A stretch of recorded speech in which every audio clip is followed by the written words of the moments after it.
Ono nggak maksudnya merasa was-was ketika lagu itu diluncurkan? Sangat sebenarnya. Tapi balik lagi, aku sangat percaya bahwa ketika kita menyuarakan apapun lewat media seni, musik di sini maksudnya ada. Aku masih merasa aman aja gitu. Selama kita pakai media seni. Gitu. Ya. Di Jakarta, di situasi yang sulit, sehingga mau nggak mau waktu itu aku harus jalan kaki, terpaksa jalan kaki. Jangan takut untuk nggak booming deh. Semua itu pasti akan booming.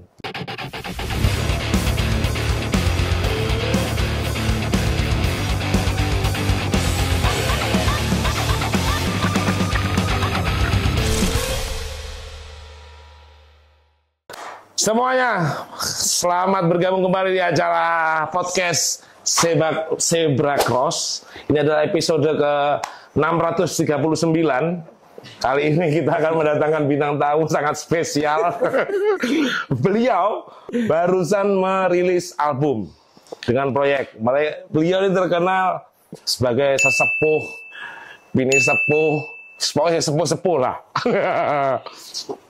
Proyeknya banyak. Ada proyek solo, ada band-bandan, proyek pertanian, pembangunan, sekuape digarap. Terbaru, beliau baru rilis, ini, beliau punya project namanya Super Cheap. Albumnya baru rilis, berisi 15 lagu. Wes, nggak usah panjang lebar, kita sambut dengan meriah host kita, Mas Cipeng. Terima kasih, Suan. Iya, ini ngeri. Ini hostnya yang lebih terkenal ya. Biar beda, biar beda. Ya apa kabar Iksan? Tahes, Mas. Tahes. Wis ana sing ngukurno to? Ya. Yesus, ya, akhirnya ketemu lagi. Ya aku nonton podcast ini terus loh. Ya, terima kasih. Cuma aku itu batin karo nonton. Kapan sih aku diundang? Aku undang. Apa no masalah aku ya? Apa disalah aku masih pengen. Tapi alhamdulillah kita diundang. Ya, karena kesibukanmu yang terlalu padat gitu ya. Sebenarnya nggak sibuk. Mata sibuk. Karena kalau di rumah nganggur itu bahaya. Kan sekarang juga Iksan ini jarang-jarang di Malang. Ya toh? Iya. Nah, jadi kalau ke Malang, mumpung dia ke Malang, kita ajak, akhirnya dia mau. Ya, harus mau dong. Ya harus mau. Nah, ono bene gak gelem, sopo bene? Ya ono lah. Keren iki. Apa sih? Ya mungkin diundang podcast gak gelem yo. Mungkin mereka belum siap. Oh, ya. belum siap. Ya. Belum siap dengan materinya atau apa kan. Ya. Banyak hal loh. Siap. Ya, ini langsung pertanyaan pertama ya. Oh. Itu gak ono pertanyaane lho iki jane. Ya, aku ngawur sih ya. Gimana dengan album terbaru ini? Album terbaru, alhamdulillah sebelum awal puasa kemarin, berarti 1 bulan kemarin baru rilis. Tapi rilisnya ya selama pandemi itu kan. Albumku kalau rilis nggak pernah rilis fisik, Mas. Ya. Semua rilis digital, termasuk album yang terakhir itu cuma dirilis digital gitu aja. Itu alhamdulillah responnya apik lah. Ya. Bagus, responnya apik. Sudah pasti bagus lah. Belum tentu. Oh, belum tentu. Nah. Ada juga yang jelek. Tapi aku beruntung kalau jelek itu. Dari semua albummu sing responnya kurang sing ndi? Malah bingung. Paling kurang. Ya. Mungkin awal-awal Iksan Skuter rilis, mungkin album 2, album 3 itu 2013, 2014 itu mungkin orang belum terlalu ngeh ya. Itu paling. Tapi alhamdulillah yang setelahnya lumayan, tapi nggak terlalu booming juga. Enggak. Karena kalau booming nggak enak. Kenapa itu? Disensor. Oh iya. Nah, liriknya cukup berbahaya, jadi alhamdulillah nggak terkenal. Kalau terkenal dan dengan lirik berbahaya, takut kayak itu. Iya. Nah, khawatirnya ya Ariel Noah lewat lah. Apa nih tuh? Khawatirnya. Iya, gitu. bahaya. Pas lah pokoknya. Dari sepanjang karirmu ya San ya, maksudnya mulai solo. Ya lagu apa yang awalnya murmur dari meledos gitu. Yang Moro Mbledodem. Apa partai anjing itu? Bukan sebenarnya. Dan satu lagu yang memang membuat bingung. Judulnya bingung. Oh, bingung ya. Lagu yang membuat bingung karena judulnya bingung, terlepas judulnya bingung, tapi memang benar-benar membuat bingung. Itu masuk di album yang ke-5, album ke-5, dan boomingnya baru setelah 2 tahun album itu rilis. Jadi kenapa membuat bingung? Karena lagu itu liriknya panjang, pengulangannya dikit, kecuali ref aja, chorusnya itu tok. Selebihnya itu lirik yang panjang dan waduh, yang aku pikir kita orang Indonesia agak seneng deh, tipikal lirik seperti itu, sukanya yang pendek dan sebagainya. Tapi ternyata apresiasinya paling booming. Itu lagu Bingung. Itu 2000 kurang lebih 2016 kalau nggak 17 gitu. Itu. Lalu geret lainnya Rindu Sahabat, Partai Anjing baru naik lagi itu. Ono nggak dari semua lagumu itu pas dibawakan itu kok rasa bosen? Iya. Asli ya. Aslinya bosen, Mas. Aku yakin ya semua performer sama lah ya. Semua performer pasti sama. Anak sisi sing aduh, kok lagu ini mana sih? Ya, kita udah bikin album, udah bikin promo, udah bikin apa konsep produk baru. Pas giliran kok perform cedet. Request itu. Bingung. Bingung Rindu Sahabat, Partai Anjing. Bapak pulang ya apa itu. Terus ternyata hal ini dirasakan semua performer.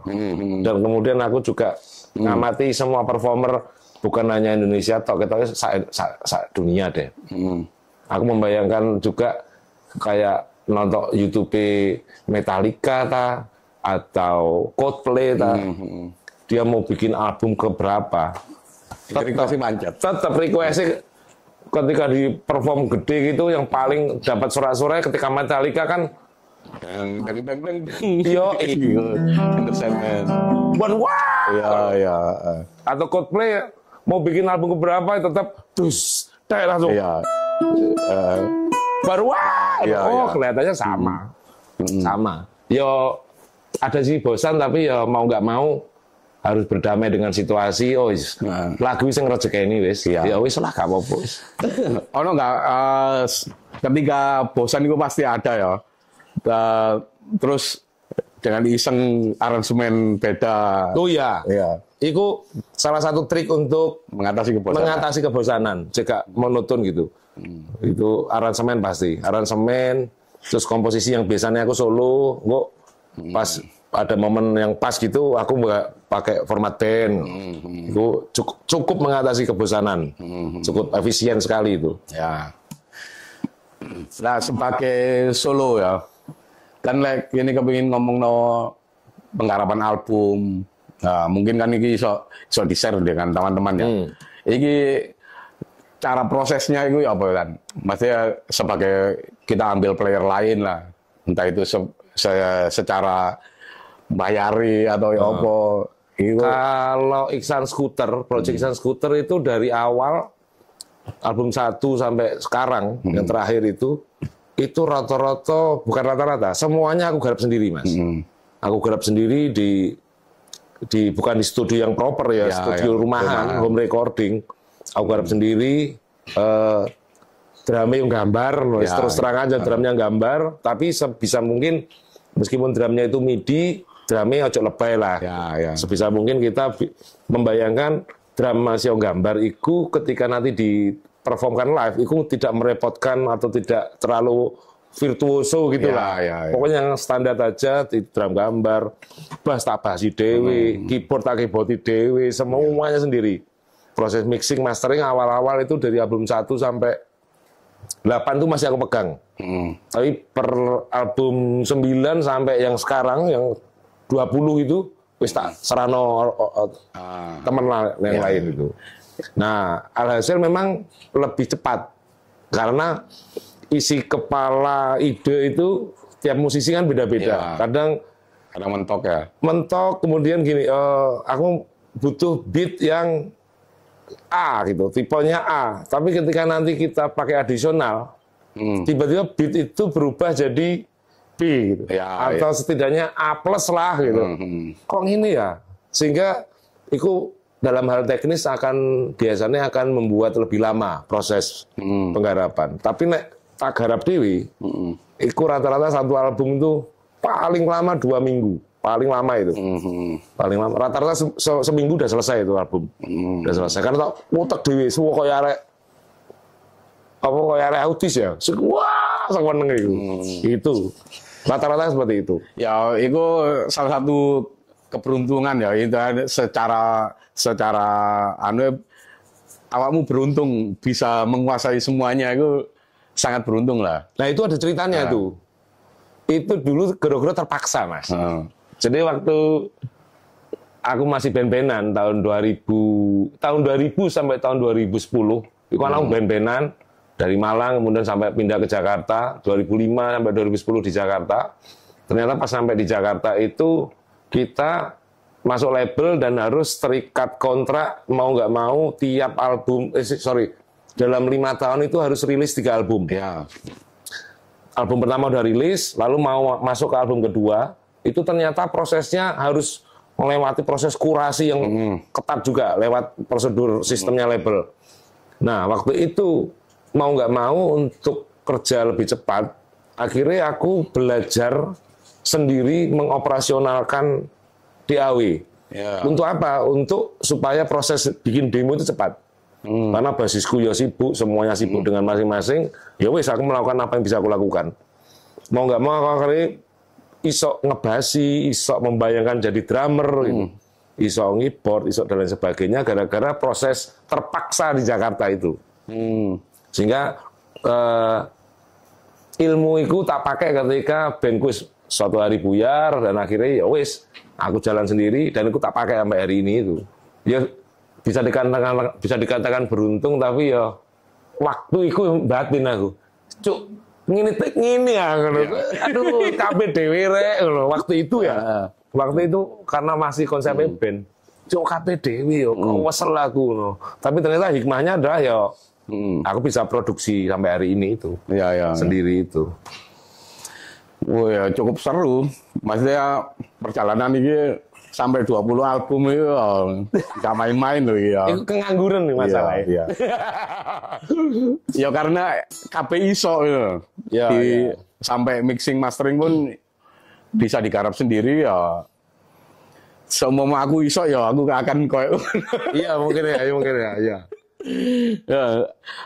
Nah ini ngomong lagu ya. Lagu mana sing menurutmu secara lirik itu aku banget atau bisa dikatakan ketika wong ngrungokno yo aku iki kena ya dengan lagu ini atau mewakili awakmu dhisik lah.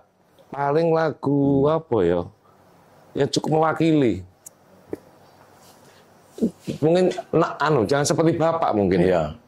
Ya itu aku merasakan lah itu. Nah ya, itu lagu Jangan Seperti Bapak, terus Doa di Mana-mana, terus lagu Pulang, itu apa lagi ya? Itu paling itulah. Yang kadang aku mikir kok iso nggawe lagu iki aku ya. Lah itu mau mbok ulangi koyo sing koyo ngono iku bakalan iso meneh enggak? Enggak kelihatan nih. Makanya kadang aku ngrungokno laguku dhewe Mas. Kayak aku kok iso sing gawe lagu iki. Aku kok bisa membuat lagu ini. Sehingga kalimat pertanyaan itu aku pakai juga ketika aku mendengar lagu siapapun. Misal Super Chip nih. Ketika aku nanti pas pulang aku mendengarkan lagu di album ini, aku pasti bertanya sama. Kok iso Mas Ipeng gawe lagu judulnya Pria Panggilan? Misal contoh. Berarti Mas Ipeng ada di situasi apa? Sedang apa?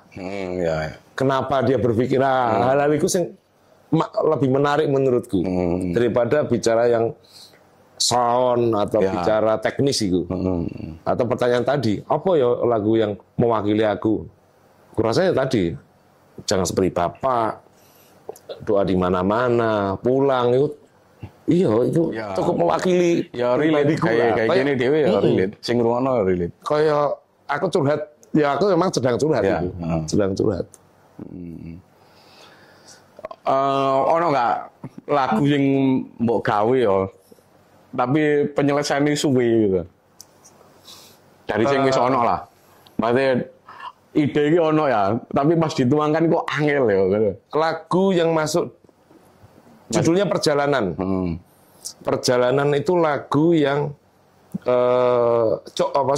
songnya itu aku dapat pada saat aku masih di Jakarta kurang lebih tahun 2008.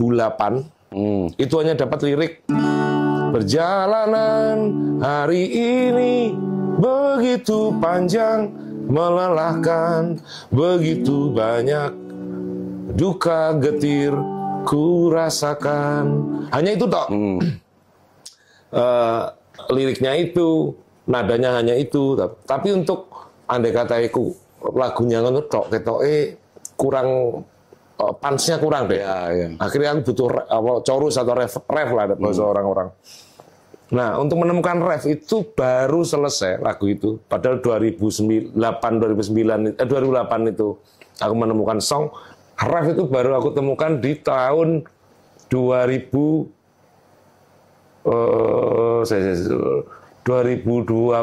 kalau nggak salah. Lumayan Jawa ya. Panjang sekali. Panjang Apa sekali. itu ngelompokno perjalananmu itu. Jadi, nah lagu barusan tadi itu nadanya aku dapatkan ketika aku sedang tidak memegang alat musik. Tahun 2008 itu aku sedang ada di Jakarta di situasi yang sulit sehingga mau nggak mau waktu itu aku harus jalan kaki, terpaksa jalan kaki dari Pondok Indah ke Depok. Itu yang kurang lebih jaraknya 30 km.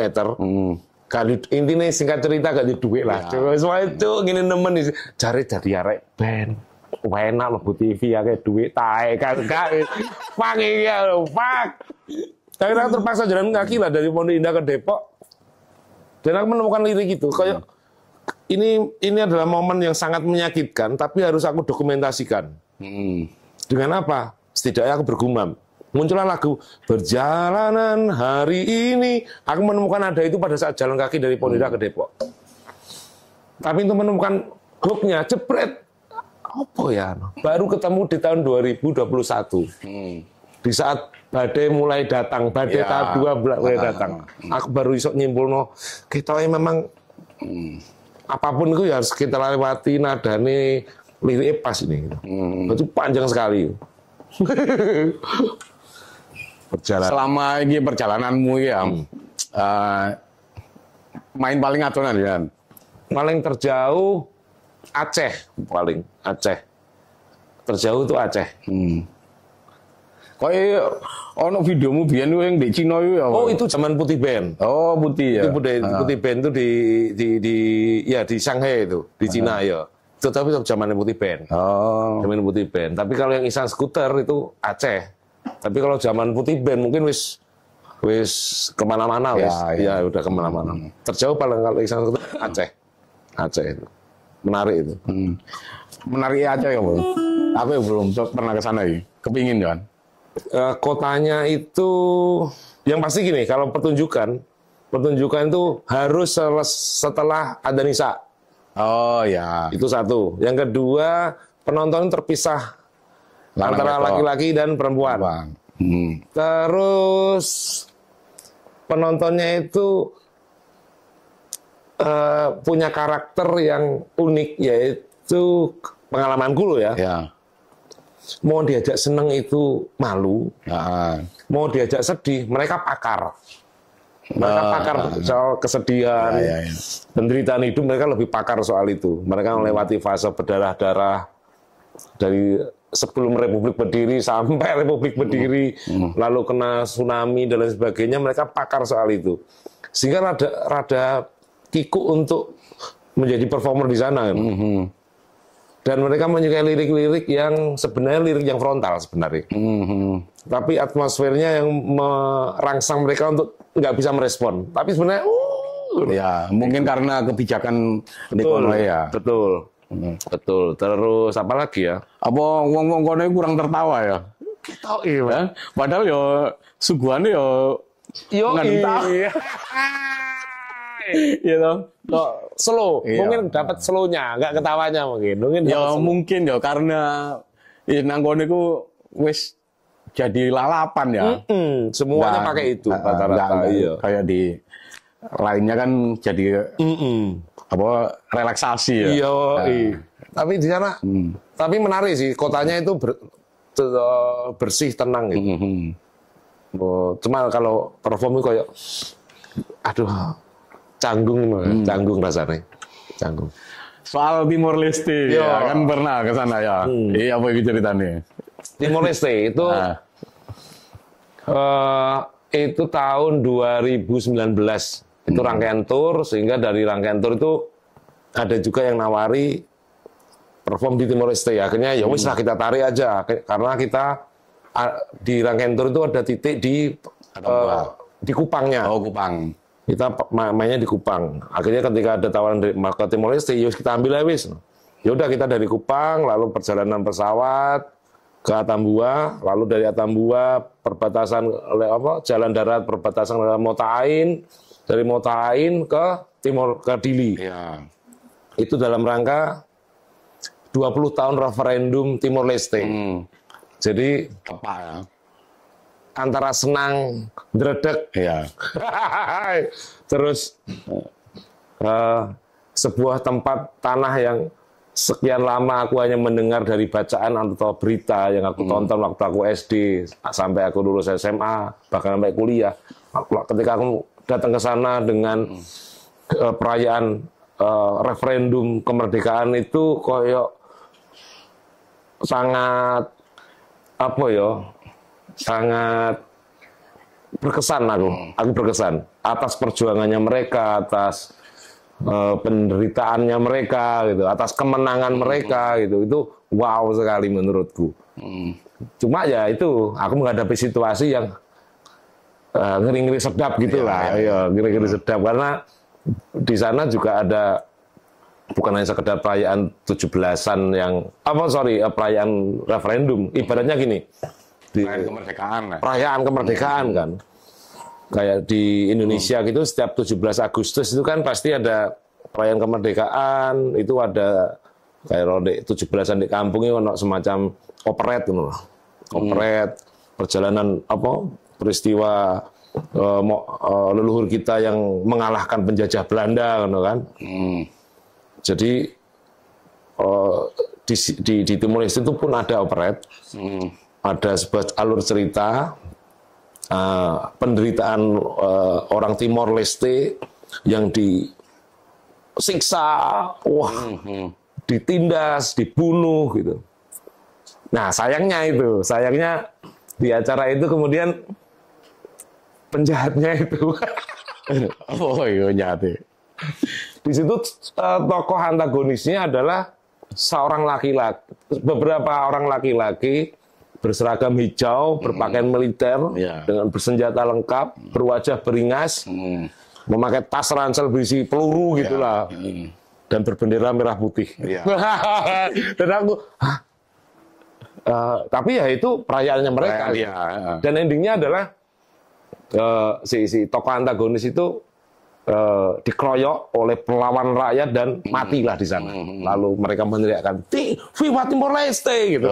Terus mereka berdiri dengan antusias. Tapi aku iki yo negaraku, tapi ya apa sih cuk? Situasi serba kikuk sih. Tapi ya aku menghormati itu gitu. Karena itu bagian sejarah negara mereka. Tapi yang pasti antusiasnya mereka luar biasa. Dan itu pengalaman yang wow menurutku. Secara bahasa nang kono mayoritas sih nggak bahasa Indonesia nggak? Mereka rata-rata masih bisa. Rata-rata masih bisa memakai bahasa Indonesia karena siaran televisi, produk-produk yang di sana itu masih rata-rata Indonesia. Tontonannya masih tukang bubur naik masih aman lah. Coba kalau yang anak-anak muda, orang-orang yang tua itu mereka rata-rata sudah susah memakai bahasa Indonesia. Portugis ya. Bahasa Tetun, bahasa mereka. Bahasa mereka Tetun. Iku. Dari kebanyakan lagu-lagumu ya, kan mengangkat isu-isu sosial ya. Ono nggak maksudnya merasa was-was ketika lagu itu wis diluncurkan. Sangat sebenarnya. Tapi balik lagi, aku sangat percaya bahwa ketika kita menyuarakan apapun lewat media seni, musik di sini maksudnya ada. Aku masih merasa aman aja gitu. Selama kita pakai media kita, media seni. Gitu. Ya. Enggak yang, dan yang kedua, satu media seni, yang kedua adalah cara penyampaian yang bagaimana. Ya. Nah, selama ini mungkin aku sebisanya untuk membuat cara penyampaian yang moderat. Nyampe tapi gak kasar ya, apa sih kayak ya. Nyampe tapi gak Padahal kan beberapa waktu lalu kan ya rame itu. Kamu ya juga pernah main kalau di acara apa? KPU ya. KPK, KPU pernah, KPK pernah ya. Gitu, ya. Kan maksudnya di instansi yang seperti itu iya, mungkin ada request lagu yang nggak boleh dibawakan atau ya apa. Oh, kalau bahkan lagu yang nggak boleh dibawakan itu bukan main di acaranya pemerintahan malah. Malah acara-acara non pemerintahan, acara kampus gitu malah. Sampai hari ini kayak di Malang terakhir tuh ya sama itu, ada pertunjukan di Malang mungkin udah beberapa bulan yang lalu lah, ada perform gitu, tapi panitia selalu request jangan membawakan lagu ini gitu. Nah, tapi kalau di depan KPU, wah aku malah mengkampanyekan partaiku di depan partai-partai orang-orang, Pak saya juga punya partai gitu lah. Itu malah sarkas yang menyenangkan gitu, itu gak apa-apa, tapi waspada dan harus hati-hati bersikap itu ngimbas sih memang. Kayak aku pas rame-rame akeh wong demo tak apa nek aku juga harus sangat hati-hati menyikapi itu aja. Jangan sampai kita terjebak terbawa arus ya. Harus punya sikap lah gitu. Ya. Terutama penyampaiannya harus lewat musik aku. Itu yang pasti nomor satu itu. Karena wilayah kita wilayah musik. Jangan sampai kita membuat statement di luar musik lah. Ya itu kita berbahaya lah itu.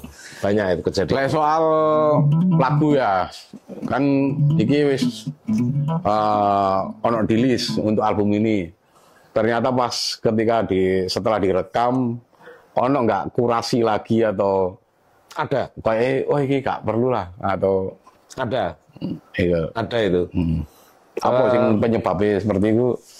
Biasanya lirik biasanya lirik. Nomor satu lirik, nomor dua komposisi aransemen. Wah ini gitarnya terlalu penuh Setelah di rumah, wah gitarnya terlalu penuh atau gitarnya pas apa enak tapi soundnya nggak sip. Atau liriknya nomor satu lirik ini aku perhalus lagi gitu. Dengan memakai cara rima sih misal, pakai rima, pakai aja itulah pokoknya. Itu biasanya pasti ada proses kurasi. Terutama kurasi itu bukan dari aku. Tapi biasanya aku nggawe lagu, Mas. Ya. Rekam, formatnya masih demo, lalu aku share ke anak-anak manajemen biasanya.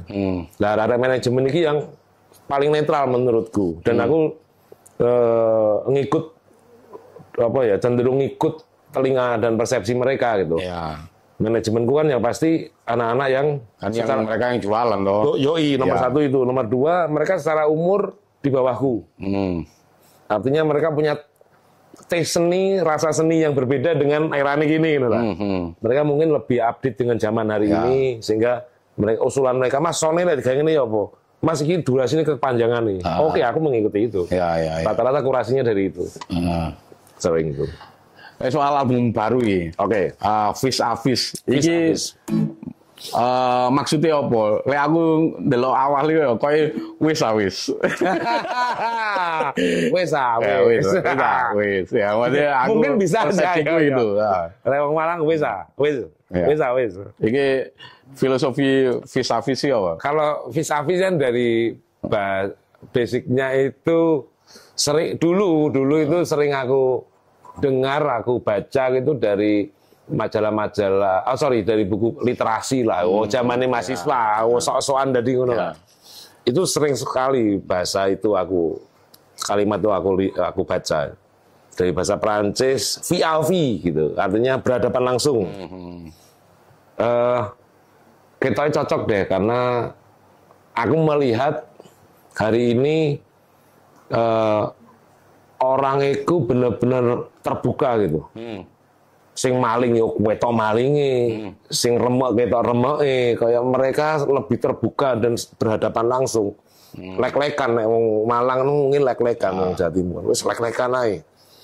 Maka peristiwa itu aku rekam dalam bentuk audio dan aku persepsikan dalam versiku itu, ya lahirlah ada kurang lebih 11 lagu itu yang cukup mewakili kondisi hari ini, versiku.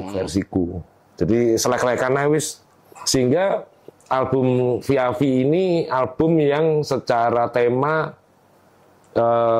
reaksioner. Reaksioner itu ya memang merespon itu, reaksioner. Kemudian gaya penulisan liriknya pun cenderung lebih vulgar, meskipun nggak vulgar banget, tapi dibandingkan dengan sebelumnya ini paling kelihatan jelas deh. Aku sedang membahas apa, kayak dengerin lagu Partai Anjing tapi dalam berbentuk satu album gitu. Itu lebih itu. Berarti lebih condong ke politik ya, isu sosial lah. Isu sosial.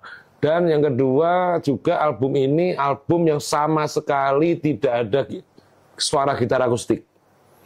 Semuanya pakai komposisi format full band dan ada synthesizer, ada gitarnya pun dominan pakai elektrik, sound elektrik, distorsi, drive, pakai ambience, voice.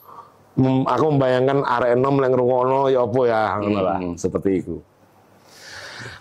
Sama ono enggak? Folk lah. Ya, ono enggak di ketika perform ya mungkin kan sekitar ya biasa kan 10 lagu biasanya. Dari 20 albummu ya, sing nggak dibawakan sama sekali deh perform itu. Banyak. Ya tadi akhirnya aku sadar bukan hanya aku gitu. Semua performer yang dia udah punya banyak album gitu. Ketoke merasakan hal yang sama. Masih Metallica ngetokno entah berapa album gitu. Dia tetap ternyata song listnya hanya itu. Iya. Artinya banyak lagu-lagu baru yang sama sekali nggak kesentuh. Banyak mas, wakeh lagu, wakeh. Bahkan aku iseng mencoba ngetes awakku. Ayo request apa? Terus moro sing request Dugul mas, si Dugul. Ono lagu jenis si Dugul. Yang lain nggak apa lagu, nggak apa. Karena nggak pernah dibawakan. Karena nggak pernah aku bawakan. Itu banyak banget. Bayangin ya taruhlah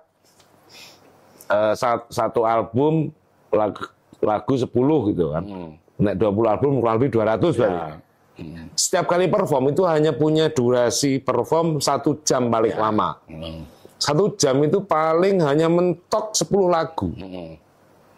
Berarti 199 lagu itu gak pernah itu. Dan komposisinya mirip, hanya itu tok. Karena ya wis. Ya aku yang mengalami. Iya, berarti sampean ngalami lah. Wis ngomong equality sampai ngono lah. Karena ya bosen. Bosen pasti iya. Ya itu sama. Yesus ya. Nah, ini dalam menulis lirik ya, yang tajam-tajam. Biasanya suka baca buku apa? Kalau buku enggak, aku lebih suka bacaan apapun yang sifatnya hal yang baru. Hal baru itu apa aja, makanan bisa, apalagi sosial bisa, percintaan bisa, apapun. Kalau ngomong bacaan kan nggak harus melulu, ya aku nggak mungkin. Kalau ada yang menafsirkan bacaan itu harus literasi, bentuknya buku, ya monggo silahkan. Tapi bagiku bacaan nomor 1 adalah apa yang aku lihat, apa yang aku dengar, dan apa yang aku rasa. Itu adalah bacaan paling konkret. Artinya semua pasti akan relate. Apalagi kayak sampean pasti. Membuat lagu-lagu ini kan, terus itu kan pasti dari pengalaman gitu. Pembacaan situasi. Gitu. Artinya bacaan apa? Nomor 1 pembacaan situasi. Lagu yang aku dapatkan dari setelah membaca situasi aku datang ke Timor Leste. Aku membaca situasi setelah datang ke Aceh. Aku membaca situasi setelah datang ke Kalimantan gitu. Banyak hal. Baru kedua, bacaan-bacaan yang bisa menambah referensi perbendaraan lirik. Sekiranya lirik iki cek gak terlalu embongan ya apa ya, biar lada bersayap-sayap. Nah itu memang butuh bacaan yang Ya butuh diksi lain. diksi lain, yaitu bisa dari buku. Buku apa? Banyak semuanya yang berkaitan dengan tematik yang ingin aku angkat itu. Termasuk kamus. Kamus dan lain sebagainya. Itu biasanya. Tapi Kalau SMP ini haru. seberapa sering kamu ganti diksi yang ceketoknya lebih indie lah. Ya kan saiki lagi musim ngono to. Iya. Diksinya diangel-angelno. Tapi ya itu pilihan ya. Ya. Cuma kalau aku pribadi, aku lebih memilih diksi yang gampang. Ya arek cangkruan ae wis. Mosok ini ibaratnya cangkruk terus ngomongi sing angel, ya. ibaratnya metiku rasa lebay deh ngono. Ya. Tapi ada juga banyak juga musisi sing memilih diksi yang bersayap tapi cuk indie iki. Pokoknya indie ku Malaikat, makin susah dimengerti. Ya. Makin indie. Ya. Dan aku pernah tanya. Aku pernah takok. Ngombe. Oh enggak ae. Enggak ya. Ono. Lagi booming lagu apa waktu itu. Terus aku takok, "Kon ngrungokno iki arek?" "Iya, Mas." "Kon ngerti apa sih diomong lagu iki?" Anu Mas, jadi kayak lagune iki tang tang tung tang. Intinya apa lagune? Lah iku asline guru ya apa sih? Iya. Nah itu banyak, tapi ya itu sah-sah aja sih. Ya kadang kan ono lah masih beberapa orang atau pendengar gini, wah liriknya biasa banget lah. Nah, ada juga Ya karena selera dia kayak iya. Dan aku yakin semua karya punya pendengar masing-masing lah gitu. Kadang gini nyoba lah kayak gaya-gaya sing sosokan poetis. Ya kowe lek ndelok raiku dhewe gak pantes. Podo. Aku pernah kate gawe lagu sing temanya liriknya bahasa Inggris. Pernah iku. Terus saya cuk gak pede cuk aku ngomongku welek gitu. Tapi tetap aku konkretkan lagu itu dengan lagu bahasa Inggris.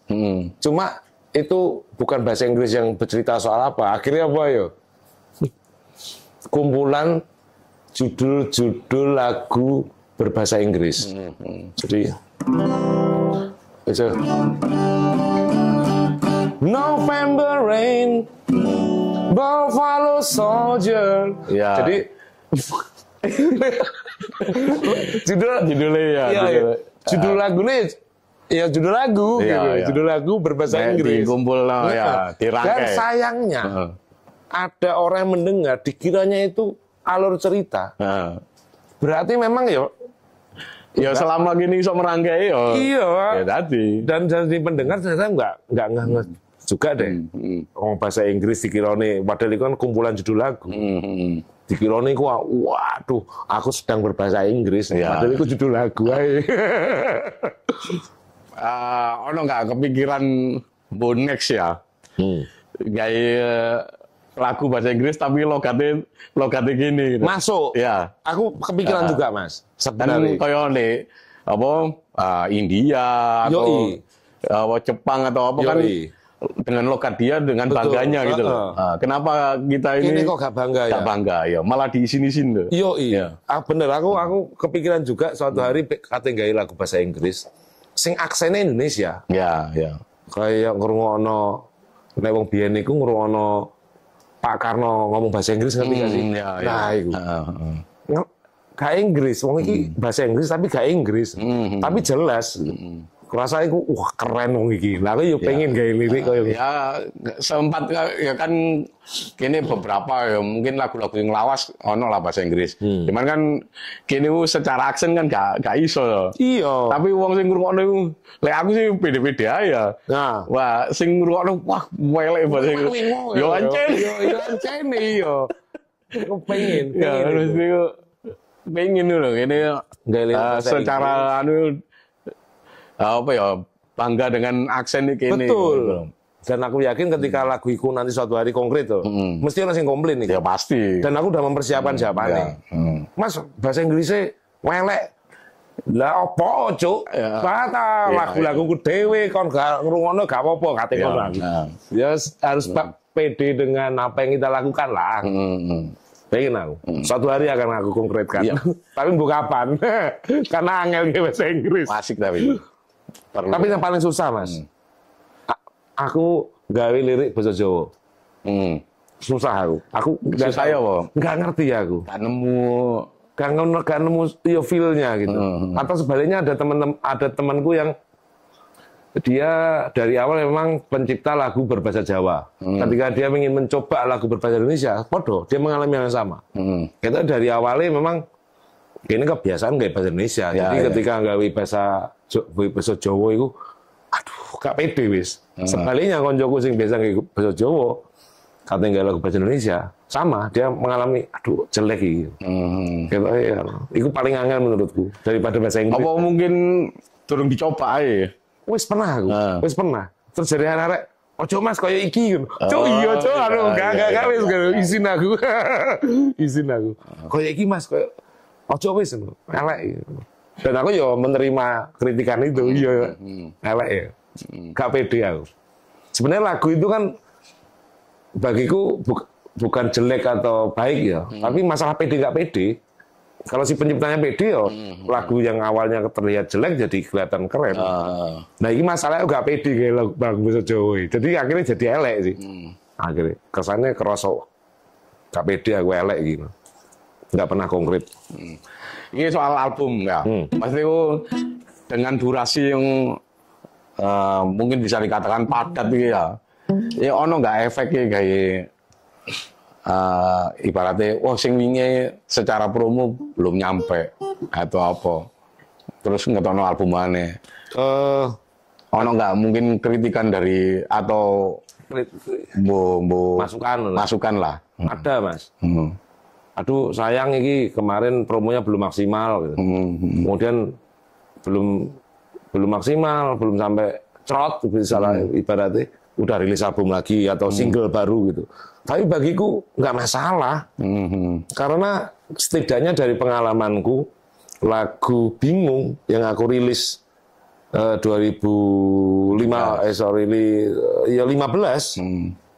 atau 16 itu booming 2 tahun setelah album kita rilis. Kemudian lagu Rindu Sahabat yang aku rilis tahun 2012 itu baru booming tahun 2017. Dan aku dari termasuk Partai Anjing, lagu Bapak pun sama. Ada beberapa lagu-laguku yang aku rilis kapan, boomingnya kapan. Dari situ aku kemudian meyakini bahwa kita jangan takut untuk nggak booming deh. Semua itu pasti akan booming. Kapannya ya nggak tahu.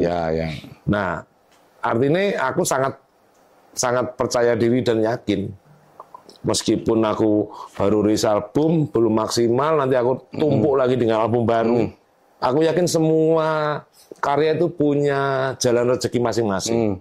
Selama kita nggak berhenti, selama kita nggak berhenti. Contoh misal lagu Rindu Sahabat aku rilis tahun 2012. Kemudian tahun 2014 aku memutuskan berhenti untuk bermusik. Ya dia selesai. Karyanya selesai. Tapi yang kulakukan adalah aku 2012 bikin album Rindu Sahabat, di dalam itu kemudian sampai hari ini aku masih konsisten bikin album. Ya itu nanti akan ngikut menurutku. Jadi kayak promo itu upaya yang patut kita maksimalkan, tapi aku pribadi nggak mau terjebak skema promo itu harus A, B, C, mau aku. bagiku yang nomor satu adalah musisi ya harus produktif, konsisten berkarya. Nanti karya itu akan mengikuti apa yang kita lakukan lah gitu. Ya, ya. Ini ngomongno secara digital ya. Lagu apa yang akhirnya bisa menghidupimu ya? Ya. Secara royalti digital ya. Bingung ya. Bingung Rindu Sahabat. Bingung Rindu Sahabat. Pulang. Tadi jangan seperti Bapak. Bapak banyak lah, lumayan lah untuk beli LPG 3 kilo. Wis gak wayahe ngono gawe LPG 3 kilo. Aduh, itulah. Lumayan. Sangat-sangat membantu itu. Itu. Nah, terus tadi balik lagi ke pertanyaan tadi.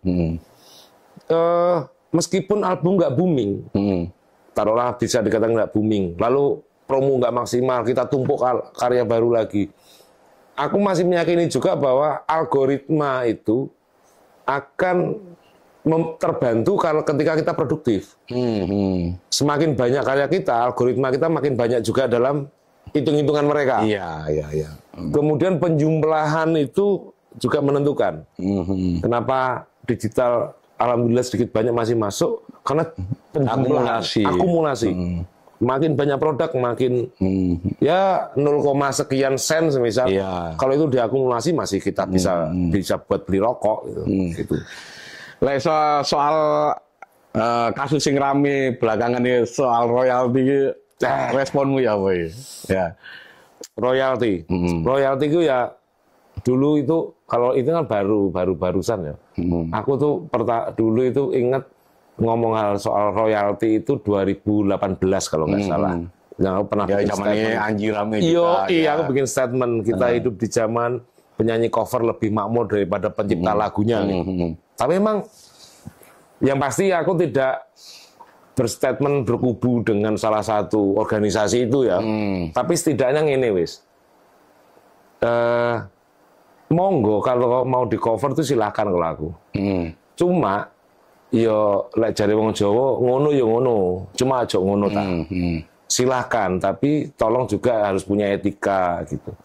Karena seringkali memang dan banyak kasus pencipta lagu itu nggak pernah mendapatkan haknya. Iya. Nah, ada yang kemudian berpikir, loh kan ada LMK gitu. Balik lagi, ini adalah statement yang aku nggak berpihak. Ada yang berpikir, kan ada LMK, seharusnya yang EO yang membayar ke LMK.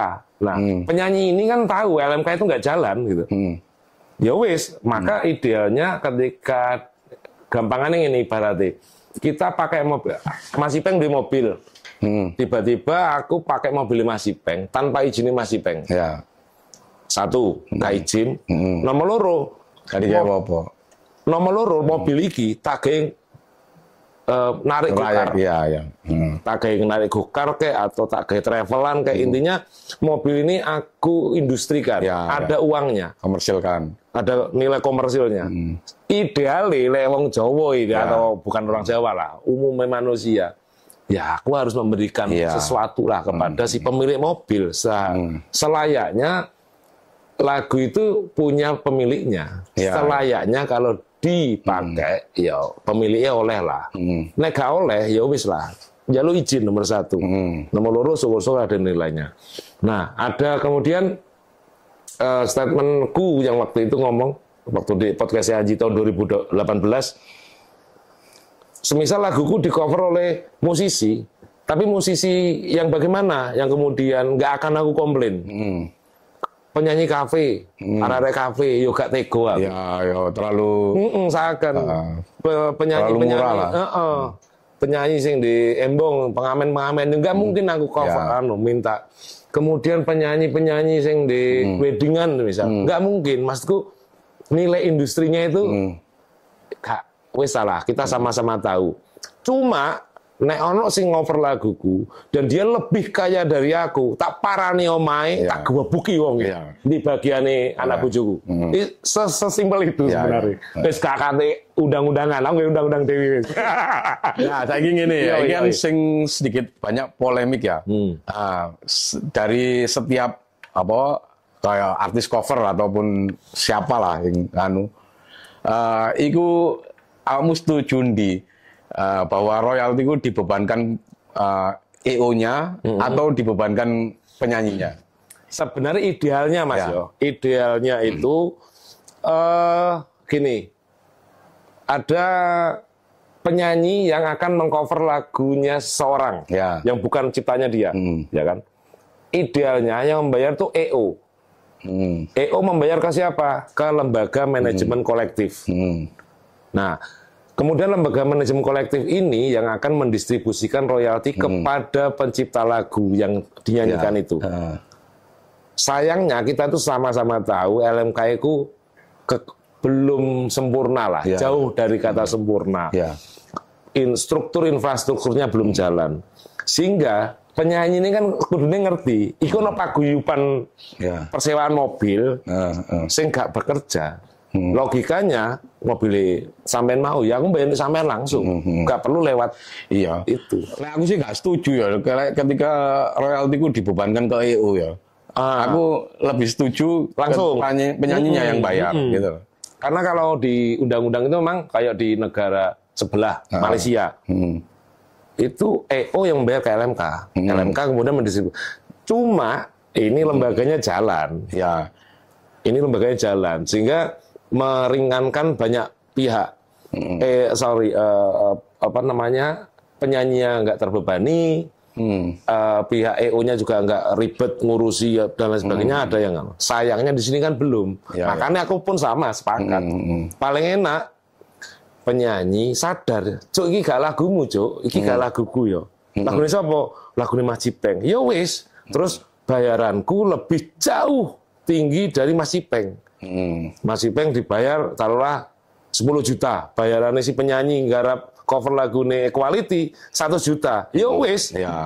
Selayaknya wis. Udah simple itu kayak Mas Ipeng. Aku sih lebih setuju bahwa penyanyi ning dibebankan penyanyi daripada ke EO-nya. EO itu wis ibaratnya resikonya ya untung rugi loh. Untung rugi. Iya, kalau sing dibebani itu kayak ya gak masuk akal ya. Yang paling ideal punya etika si penyanyi itu sadar diri punya etika bahwa dia punya skema industri yang mahal sekali terus dan lain sebagainya. Yo wis lah selayaknya si penciptanya dikei lah terus karo silaturahmi wis bahasa gampangnya Pak. Cangkruan. Meskipun itu sekedar basa-basi ya. Sekedar basa-basi tapi itu sangat Indonesia sekali lah itu sangat manusia sekali. Iku. Pernah nggak kamu main terus request lagu wong liya? Pernah. Jadi terus responmu ya? Di tahun kurang lebih tahun 2015. Aku waktuku iseng. Iseng gara-gara aku menyukai lagunya Frankie and Jane. Waktu itu cuma aku kate zaman itu kan Spotify apa DSP itu kan belum marak. Fisik nggak ada, DSP belum ada. Akhirnya aku ngover lagu judulnya Untuk Mogadishu. Tak cover, tak rekam seadanya, tapi dengan yang proper lah, bisa dikatakan proper. Nah, setelah itu tarung-rungokno enak iki. Cukup mewakili kerinduanku lah karena lagu itu. Setelah itu aku iseng upload di SoundCloud. Di zaman SoundCloud itu masih downloadnya bebas. Aku upload lah lagu itu di SoundCloud. Iksan Skuter cover Untuk Mogadishu, Frankie Saliatua, and Jane. Setelah itu aku nggak tahu, pasti ada yang mendownload, lalu ada yang mere-upload lagu itu dan di-re-upload di akun YouTube. Dan viral, jutaan yang nonton. Sehingga orang itu tahunya itu laguku. Karena ketika di-re-upload hanya tertulis Iksan Skuter Untuk Mogadishu. Tidak ada keterangan embel-embel lagu siapa. Nah, karena orang tahu itu laguku, tahunya itu laguku, sering kali. Kayak semalam itu baru main di Jabung, Jabung Malang ya. Mas untuk gadisku. Lalu aku menjelaskan, sepurane rek iku gak laguku. Itu bukan laguku, itu adalah lagunya Frankie and Jane dan aku belum izin. Ya, Jadi aku duwe 199 lagu. Ringo salah lagu iku. Ya. Lah iku. Tapi edukasi. Selama ini gak gak ono komplainan dari Frankie and Jane. Enggak, andai kata komplain, aku pun akan sangat berani dan tegas menjelaskan ketika aku mengover lagu itu tidak pernah aku bawakan selama perform. Ya. Yang kedua, tidak pernah aku orientasikan dikomersilkan. Yang jadi masalah kan itu, diperformkan dan dikomersilkan. Kemudian aku nggak pernah mendeklar itu karyaku, gitu. Jadi wis, aku andai kata dikomplain siap dengan argumen itu, santai aja wis, gitu. Ono nggak lagu yang bakal iso mbok nyanyikan di gini yo, minggu titik ya. Oh ya, ini lagu yang akan masuk di album ke-21 ini. Iya. Boleh. Lagu ini dulu zaman aku ngeband. Ya. Mas. Zaman aku ngeband, cuma waktu di band kan aku hanya seorang gitaris dan pencipta lagu, tapi nggak penyanyi. Lalu karena bandku buyar, daripada sia-sia, akhirnya aku cover lagu-laguku yang di Zaman Putih mau aku rilis di tahun ini lah. Ini satu lagu judulnya Bersamamu. Boleh. Ya. Bagiku hanya kau yang terindah di antara bunga-bunga itu. Bagiku hanya kau yang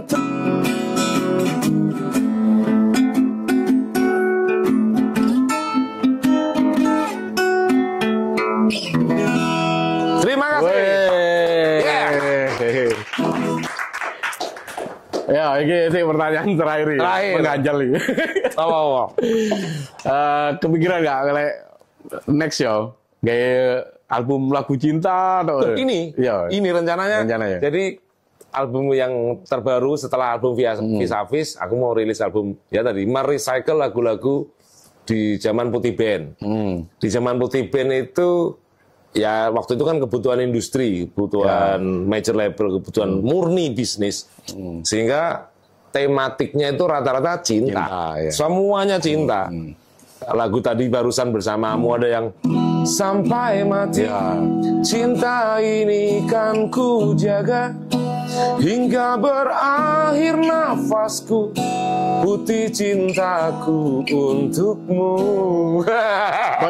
Semua cinta. Liriknya aslinya gak kayak ngono ya. Liriknya meskipun liriknya enggak. Tapi di album nanti itu akan ada dua versi, lirik yang ini asli, sama lirik yang aslinya. Sebelumnya ya. Tanah ini adalah tanah nurani, takkan ada air mata, takkan pernah ada duka. Semua lagu di album nanti judulnya Putih. Judul albumnya Putih. Ya. Itu temanya cinta. Oh ya, mantap ya. Kapan nih rencana itu? Segera. Ini ada bocoran ini. Ya. Ini. Nih. Wanita, makhluk serupa samudra, penuh teka-teki dan juga misteri.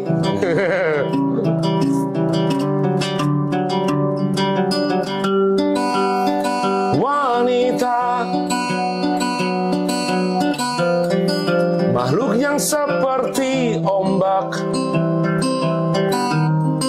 derunya riuh bergemuruh, penuh kejutan. Gitu, semua cinta. Mantap ya. Oke, untuk teman-teman ditunggu album cintanya Iksan Skuter. Iksan Skuter cinta. Lebih banyak mengangkat cinta yang sesungguhnya. Iya ta. Cekak menentang aktivis air. Tangan sih re. Tangan. Oh, tangan. Siap. Ono buktine gitu. Oke. Siap. Ini ya.